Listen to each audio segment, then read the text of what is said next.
10-year-old Danny Johnson was a bit of an outcast. He would get picked on pretty heavily at school and things were not much better at home. To make matters worse, he got no sympathy from his older brother Brian, who would ruthlessly bully him for his long-standing fear of the monster in his closet. Even his mother, who tried her best to be understanding, told him he was too old to have such silly fears.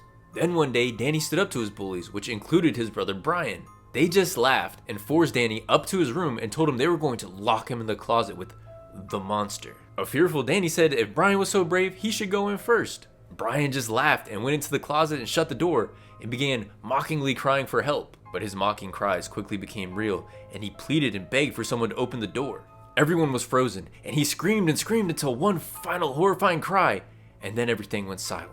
The boy's mother burst into the room demanding to know what happened. She assumed that she'd find Danny being bullied again, but when she saw him and the other boys sitting on the bed pale as ghosts, she knew something was wrong. None of them could even speak. They just pointed at the closet. Danny's mother burst in, ready to scold Brian for his prank, but Brian was nowhere to be found. The only thing that remained were his clothes and his shoes on the closet floor. She called the police and Brian was eventually deemed a missing person, but he was never seen again.